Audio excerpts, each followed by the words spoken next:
UP में SIR प्रक्रिया लगातार जारी है और ऐसे में यूपी के मुख्य निर्वाचन अधिकारी ने भारत निर्वाचन आयोग को पत्र लिखा और यहां पर 2 हफ्ते के समय अवधि बढ़ाए जाने की मांग की। इस पर बात करने के लिए नवदीप रिपा साहब, मुख्य निर्वाचन अधिकारी यूपी, हमारे साथ हैं। सर, समय बढ़ाने की मांग की, समय बढ़ाया गया, कितने हफ्तों का बढ़ाया गया? हमें 15 दिन का अतिरिक्त समय मिला है। हमारी गणना चरण की अंतिम तिथि 11 दिसंबर थी, अब ये 26 दिसंबर है और जो ड्राफ्ट वोटर लिस्ट अब हम 31 दिसंबर 2025 को वर्ष के अंतिम दिन को हम पब्लिश करेंगे। क्या वजह रही सर जो आपने ये 15 दिन का समय और मांगा? क्या खामियां रह गई थी? क्या फॉर्म नहीं आ पाए या बीएलओ काम नहीं कर पाए? क्या कमी रह गई थी?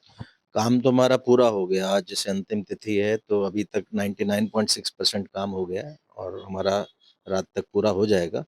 लेकिन उत्तर प्रदेश में जब ये काम हुआ तो एक बड़ी संख्या में ऐसे लोग निकले जो वोटर लिस्ट में जिनका नाम 27 अक्टूबर 2025 को था, किंतु बीएलओ ने जब क्षेत्र में भ्रमण किया तो पाया कि उनमें से काफ़ी लोग मृतक हैं, स्थायी रूप से निवास स्थान वहाँ का छोड़ गए हैं या वो मिले ही नहीं उस क्षेत्र में, या उनके और कहीं भी वोट थे तो उन्होंने यहाँ का एन्यूमरेशन फॉर्म साइन करके देने से मना किया।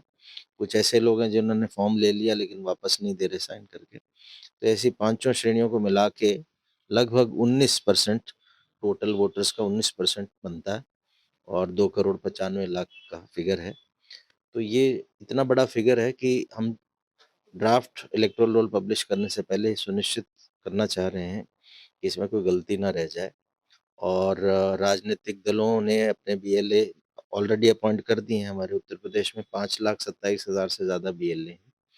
तो अभी बैठकें हो रही हैं बूथ लेवल पे और हमने निर्देश ये दिए थे कि कल तक 12 दिसंबर तक बैठकें पूर्ण कर लिए जाएँ और राजनीतिक दलों के बीएलएस को ये लिस्ट दे दी जाए कि कौन से लोग मृतक पाए गए, कौन से लोग यहाँ जगह छोड़ गए, कौन से लोग हैं जो एब्सेंट हैं, मिल ही नहीं रहे हैं, ताकि वो उनके जो एजेंट्स हैं वो भी अपने स्तर पे एक संतुष्टि कर लें कि कोई व्यक्ति अगर मिल जाता है तो उसका हम एन्यूमरेशन फॉर्म भरवा देंगे ड्राफ्ट वोटर लिस्ट पब्लिश करने से पहले ही, उसका नाम भी ड्राफ्ट वोटर लिस्ट में आ जाएगा।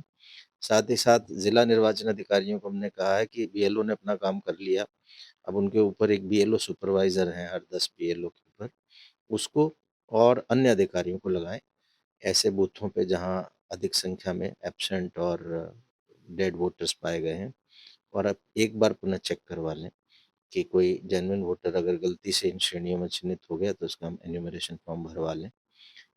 एक हम काम इस दौरान ये भी करेंगे कि जो मैपिंग है, जिन लोगों ने एन्यूमरेशन फॉर्म भर के दिया, गणना फॉर्म भर के दिया, उनको पिछले एसआईआर में उनका स्वयं का नाम था कि नहीं, या उनके माता-पिता में से किसी का नाम हो या दादा-दादी, उनके रिलेटिव्स में से किसी का नाम हो, उसको हम मैप करा रहे हैं।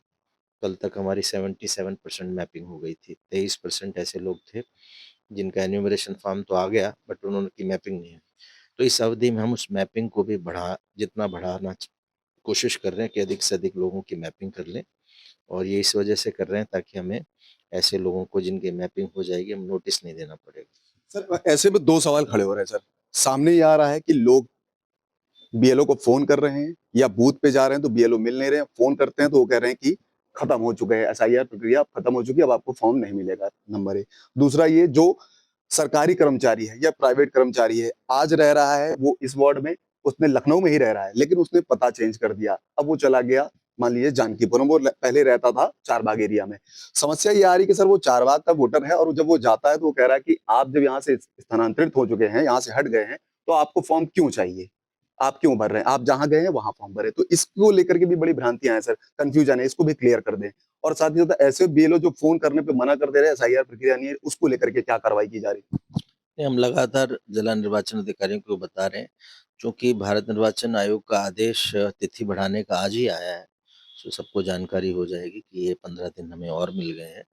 और ये सभी जिला निर्वाचन अधिकारियों को कहा है कि जहाँ भी कोई वोटर ऐसा मिल जाता है जिसका अगर उसके हाथ से एन्यूमरेशन फॉर्म खो गया, दे नहीं पाया, तो उसको एक बार दोबारा दे दे सकते हैं।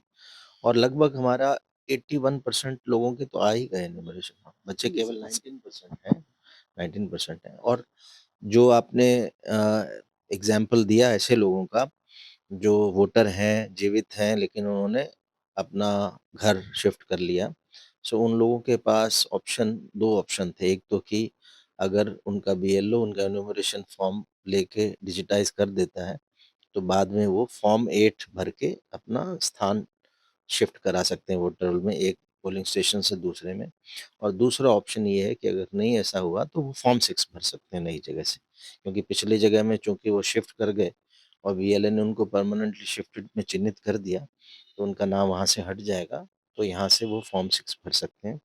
इस बढ़ी हुई अवधि में हम इस बात पे भी ज़ोर दे रहे हैं कि इसी तरह के लोग फॉर्म 6 उनसे भरवाएँ और युवा जो 1 जनवरी को 18 साल की जिनकी आयु हो रही है 1 जनवरी 2026 को, वो पहली बार वोटर बनेंगे, उनसे भी फॉर्म भरवाएँ। तो हम चाहते हैं कि जिस दिन ड्राफ्ट वोटर लिस्ट पब्लिश हो 31 दिसंबर को 2025 को, तो हमारे पास बड़ी संख्या में फॉर्म 6 भी आए हों, उसको हम डिजिटाइज़ साथ ही साथ कर रहे हैं। सर आखिरी सवाल, अब ये जो एसआईआर प्रक्रिया चल रही है, इसको लेकर के सर रामपुर में एक पहले एफआईआर दर्ज की गई है, जो 2 जगह उसने फॉर्म भर दिया। इसको लेके अभी तक कितनी एफआईआर दर्ज की गई है? क्या आगे भी इनको ऐसे लोगों को चिन्हित किया जा रहा है और ऐसे लोगों पर कार्रवाई की जाएगी? जब से गणना चरण उत्तर प्रदेश में प्रारंभ हुआ है, लगातार हमने ये संदेश दिया है नागरिकों को कि एसआईआर एक गंभीर प्रक्रिया है और जो भी हम हस्ताक्षर करके देते हैं सूचना, वो पूरी ज़िम्मेदारी से दें। अगर गलत सूचना होती है, तो ये एक अपराध बनता है। धारा 31 लोक प्रतिनिधित्व अधिनियम 1950 के अनुसार गलत घोषणा करके देना वोटर लिस्ट बनाते समय, इसमें 1 साल तक के कारावास से दंड की व्यवस्था है।